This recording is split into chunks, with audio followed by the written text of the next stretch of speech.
Hey, how's it going, everybody? It's Arcane Hulk here today. Real quick, gameplay in the background. I managed to go and get the Mark of the Unbroken medal, my first Iron Banner match of the day. I pull off the 20-0 sweep on this team, and it's absolutely fantastic, but that's besides the point.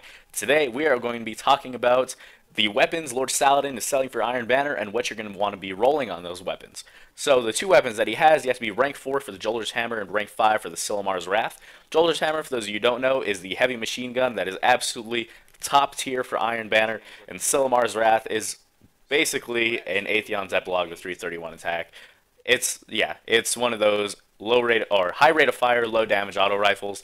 I don't recommend picking this one up, but for those of you who like those type of guns, for example, if you used Dr. Nope back in the day, or if you did like Atheon's Epilogue, then this would be a pickup for you.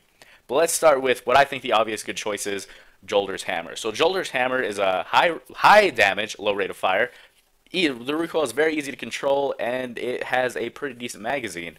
But what you're going to want to get on it, the main perks, is in the first tier slot, you're going to want to get Rodeo. Now what Rodeo does allows you to control your recoil easier. It's already very manageable on the base gun, but with Rodeo it makes it even easier, and you basically won't miss. I'm just going to put it that way.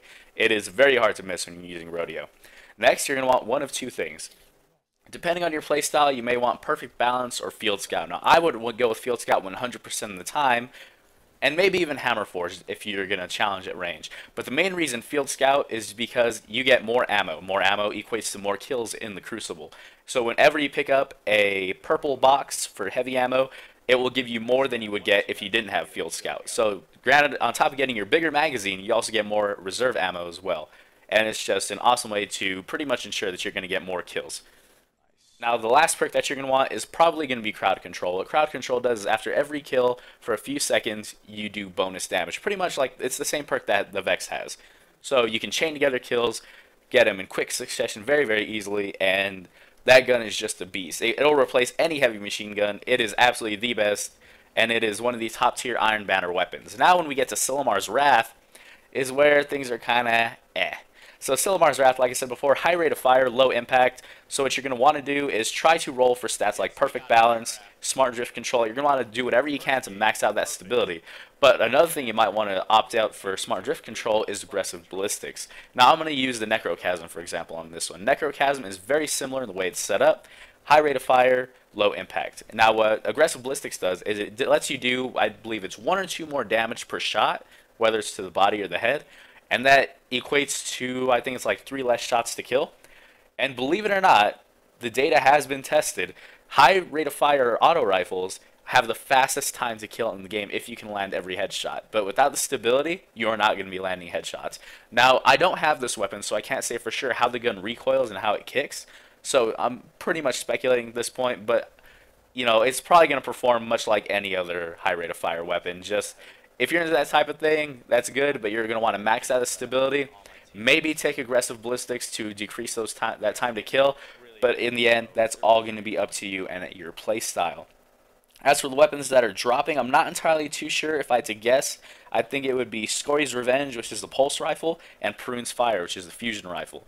So those basic things for the fusion rifle, for example, you probably want to get something like Feeding Frenzy, Rangefinder, Accelerated Coils, of course.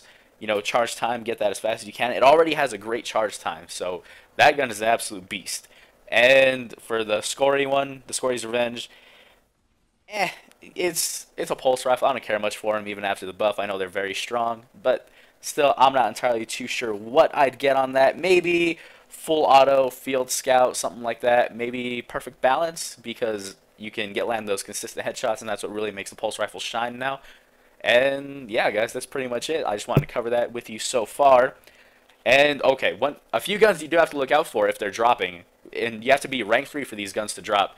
Like I said, I was just speculating what would be dropping. So you also want to be on the lookout for Ephrodite's Spear and Fellwinter's Lie. Now, both of these weapons I do have, and they're both very much fun to use. They're very powerful Crucible weapons. Fellwinter's Lie, I'm sure you all know, basically a sniper rifle that's a shotgun. You can get kills from an outstanding range. Personally, if I were you on that one, I'd roll Shot Package and Hammer Forge. Rangefinder is okay if you have the base one from last Iron Banner, but I urge you to go for Shot Package just because that tighter spread will really put people down very, very easily. And then with Ephrodite's Spear, of course, I'm sure you all have heard about this one. Final round, Ephrodite's Spear is absolutely fantastic. If you are a quick scoper, then you can use that because it's a one kill no matter where you get them. And if you have field scout and it bugs out, that's 6 one-shot kills, 3 without it, and you are pretty much unstoppable when you use that sniper rifle.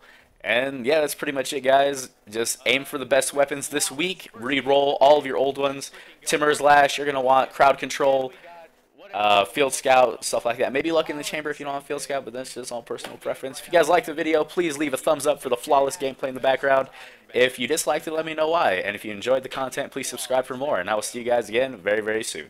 Oh, and I will have a No Land Beyond montage up probably tomorrow. All right, see you guys. I think I got like 2 or 3 caps, too. I got 2 caps. So I did.